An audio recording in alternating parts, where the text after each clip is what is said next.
रांचीमध्ये भरती परीक्षेमध्ये घोटाळा झाल्याचा आरोप करत विद्यार्थी रस्त्यावर बॅरिकेड्स पाडून विधानसभेकडे जाण्याचा प्रयत्न, विद्यार्थ्यांना रोखण्यासाठी पोलिसांकडून लाठीचार्ज आणि पाण्याचा मारा।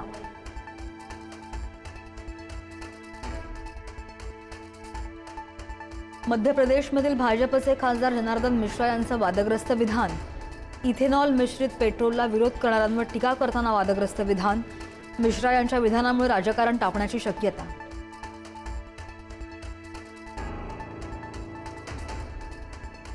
शरद पवारांच्या राष्ट्रवादीच्या 8 खासदारांनी घेतली पंतप्रधान मोदींची भेट, मतदारसंघातील प्रश्नांवर चर्चा, फुले साठे तुकडोजी महाराजांना भारतरत्न देण्याची मागणी।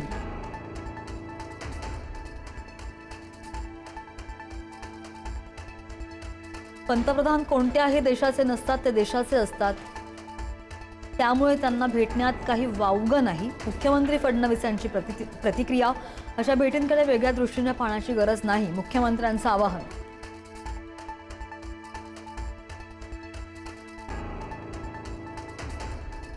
पवारांचे खासदार पंतप्रधानांना भेटत असतील तर आश्चर्य करण्यासारखं काही नाही, राऊतांची प्रतिक्रिया।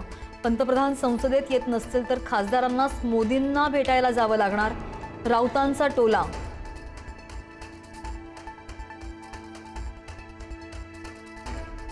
ठाकरे गटाच्या 6 फुटीर खासदारांसंदर्भात जी सुनावणी होती ती पुढे ढकलली गेली। उद्धव ठाकरेंच्या शिवसेनेकडून सुप्रीम कोर्टात दिलं गेलं होतं आव्हान।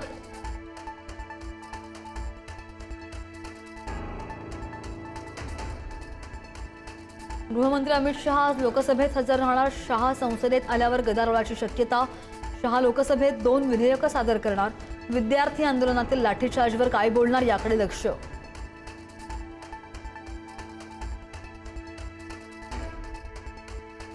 मराठा आरक्षणाची सुनावणी लांबणीवर पडण्याची शक्यता, मुंबई हायकोर्टाचे प्रभारी मुख्य न्यायमूर्ती रवींद्र घुगेंच्या बदलीची शिफारस, घुगेंच्या बदलीनं सुनावणी लांबणीवर जाण्याची शक्यता।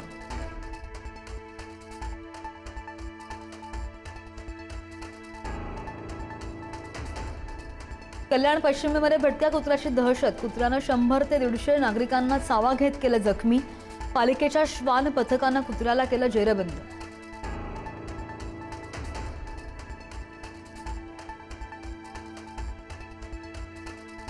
राज्यामध्ये 13 ऑगस्टपासून पावसाचा जोर वाढणार, विदर्भ मध्य महाराष्ट्रात पावसाचा इशारा, कोकणातही पावसाचा जोर वाढण्याचा अंदाज।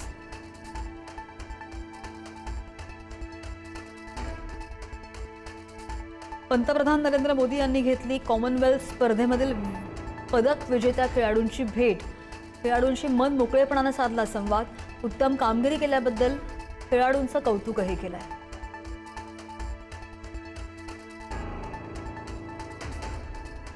पश्चिम बंगालच्या माजी मुख्यमंत्री ममता बॅनर्जींच्या वाहनावर हल्ला, झेड+ सुरक्षा असताना सुद्धा ताफ्यावर दगडफेक, कार्यकर्त्याच्या कुटुंबियांची भेट घेण्यासाठी जात असतानाची घटना।